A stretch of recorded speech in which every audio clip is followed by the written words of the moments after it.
Assalamualaikum warahmatullahi wabarakatuh dan salam sejahtera. Syukur alhamdulillah setinggi-setinggi kesyukuran dipanjatkan kehadrat Ilahi kerana dengan izin dan kurnianya dapat kami menyempurnakan tugasan bagi saja atribut kejayaan, graduat ini dengan jayanya.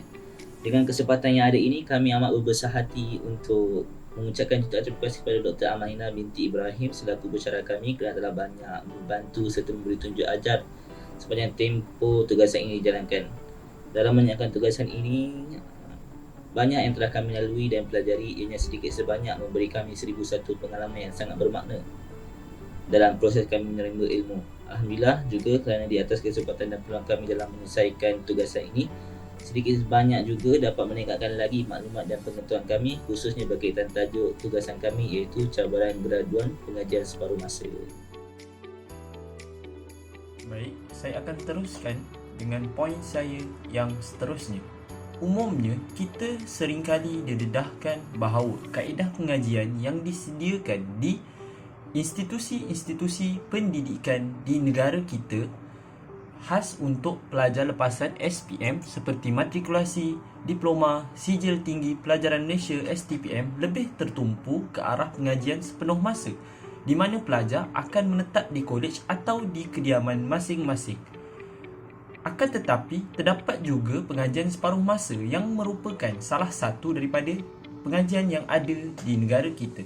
Pengajian separuh masa merupakan pengajian yang disediakan khusus untuk pelajar-pelajar yang berminat untuk belajar jurusan pilihan masing-masing dalam masa yang sama bekerja dalam bidang yang berkaitan.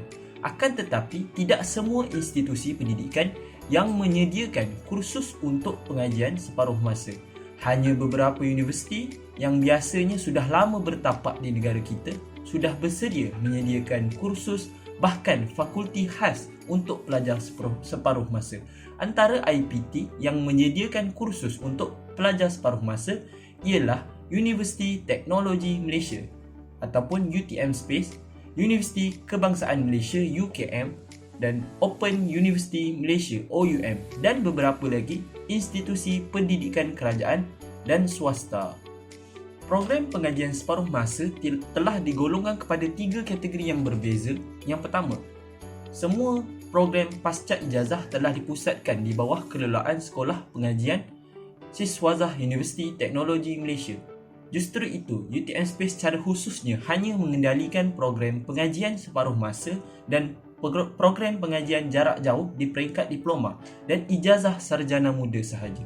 Manakala institusi-institusi lain juga mempunyai kaedah-kaedah mereka tersendiri dalam melaksanakan pengajian separuh masa ini, sekaligus memberi pilihan yang terbaik kepada pelajar-pelajar lepasan SPM untuk menyambung pelajaran mereka ke tempat yang lebih tinggi mengikut pilihan dan kemampuan masing-masing. Bismillahirrahmanirrahim. Perbezaan pengajian sepenuh masa dan pengajian separuh masa, full time and part time. Apakah beza antaranya? Full time adalah mereka yang menumpukan sepenuh masa dalam pengajiannya di universiti. Kalau part time, mereka hanya belajar di luar kampus ataupun memperuntukkan masa pengajiannya hanya sekitar Jumaat dan Sabtu, atau bagi negeri yang lain Sabtu dan Ahad. Baiklah, apa yang buat beza antara part time dan juga full time? Full time ini tempoh pengajiannya lebih singkat berbanding dengan part time. Kalau pengajian full time 4 tahun, maka part time akan menjadi lebih sedikit, iaitu 6 hingga 7 tahun. Okey, kalau kos yuran kalau full time lebih kurang atau lebih rendah daripada part time. Kerana apa? Sebab full time lebih banyak mendapat subsidi ataupun bantuan kerajaan berbanding dengan mereka yang mengambil part time. Okey, bagaimana pula dengan peluang aktiviti co-curriculum? Semua sedia maklum, mahasiswa dan mahasiswi, bagi mereka yang melajukan pengajian secara full time, maka mereka layak ataupun boleh mengikuti aktiviti co-curriculum seperti badminton ke, bola sepak, ataupun mengikuti Pak Lapis, badan beruniform dan lain-lain. Tapi bagi mereka yang part time, masa dia begitu singkat, hanya sekitar Jumaat dan Sabtu, dan mereka hanya menumpukan 100% apa yang dipelajari mengikut kos yang telah mereka ambil. Seterusnya, kalau kelayakan sijil MQA, Agensi Kelayakan Malaysia, kebanyakan bagi mereka yang ambil full time sudah semestinya adanya MQA, dan bagi mereka yang secara ambil part time, kena lihat betul-betul sama ada kos pengajiannya yang mereka ambil sama ada Agensi Kelayakan Malaysia ataupun tidak. Itu sahaja perbezaan yang boleh saya bagi tahu kepada anda sekalian mengenai hal ini. Wallahu a'lam.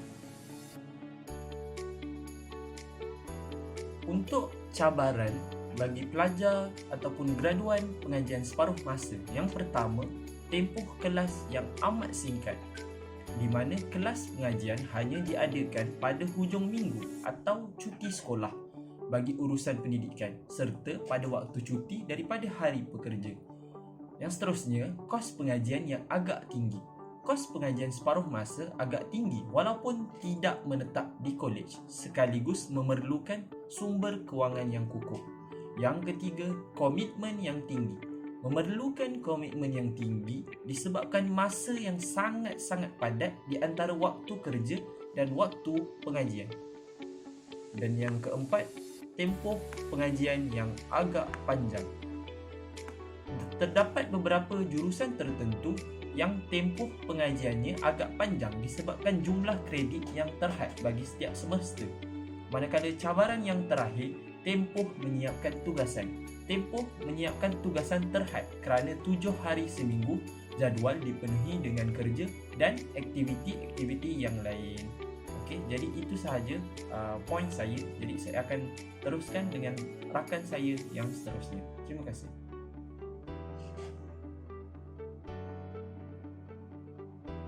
Assalamualaikum warahmatullahi wabarakatuh. Saya Nurul Nasuha binti Mak Yusof akan meneruskan berkaitan persoalan tentang pengajian separuh masa. Terdapat beberapa persoalan umum yang sering diajukan oleh individu yang berminat untuk melanjutkan pengajian secara separuh masa. Soalan yang pertama, bagaimana cara untuk membuat permohonan? Jawapannya, permohonan boleh dibuat secara atas talian terus kepada universiti yang diinginkan. Soalan yang kedua, adakah pelajar perlu membuat pinjaman pelajaran? Jawapannya, tidak. Pelajar boleh membiayai sendiri yuran pengajian sekiranya berkemampuan. Soalan yang ketiga, berapakah anggaran tempoh maksimum untuk menghabiskan program diploma atau ijazah sarjana muda? Jawapannya, bagi diploma, tempoh maksimum adalah sehingga 20 semester. Yang kedua, bagi ijazah sarjana muda pula, tempoh pengajian maksimum adalah sehingga 32 semester. Soalan yang keempat, bila waktu kuliah dijalankan? Jawapannya, yang pertama, Jumaat dan Sabtu. Jumaat dan Sabtu adalah bagi negeri Johor, Kedah, Kelantan dan Terengganu. Yang kedua, Sabtu dan Ahad. Sabtu dan Ahad pula adalah bagi negeri-negeri lain selain daripada negeri Johor, Kedah, Kelantan dan Terengganu. Soalan yang kelima, apakah medium perantaraan yang digunakan? Jawapannya, medium yang digunakan adalah secara dua bahasa, iaitu bahasa Melayu dan bahasa Inggeris.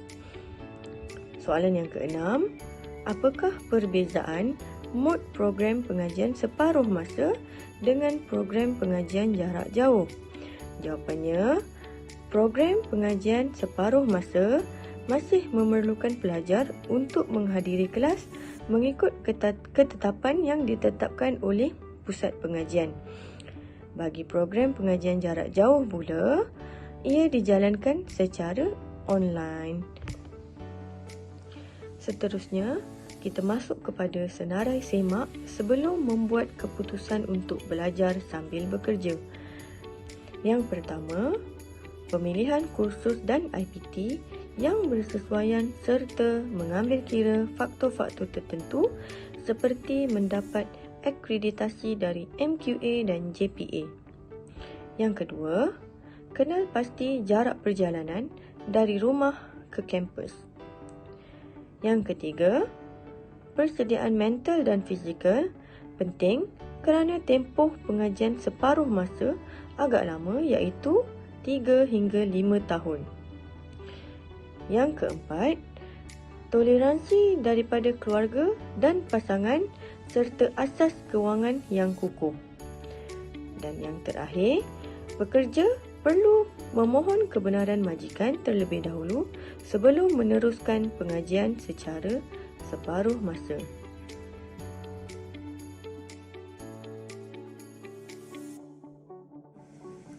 Secara konklusinya, mahasiswa dan mahasiswi boleh memilih sama ada melanjutkan pengajian secara full time ataupun part time, asalkan mereka ada keinginan untuk melanjutkan pengajian di peringkat universiti. Di universiti sangat seronok kerana ramai kenalan baharu yang boleh dijumpai, pensyarah dan sebagainya. Dan juga yang pasti ada pengalaman yang tidak boleh dilupakan kerana di peringkat universiti sungguh mencabar akan segala pengalaman yang wujud di dunia universiti. Baiklah, apa yang saya boleh katakan di sini adalah bagaimana seseorang itu memerlukan usaha yang tinggi dan juga usaha yang jitu supaya menjadikan pengajian yang diambil oleh mahasiswa dan mahasiswi dapat diperolehi dengan baik dan dijadikan sebagai satu kebaikan untuk diri dan juga kebaikan untuk orang lain. Itu sahaja yang boleh saya simpulkan pada kali ini. Semoga majalah yang diterbitkan oleh kumpulan kami ini dapat memberi manfaat kepada para pelajar yang ingin melanjutkan pengajian di peringkat universiti, sama ada part time ataupun full time. Itu sahaja daripada kami. Assalamualaikum warahmatullahi wabarakatuh.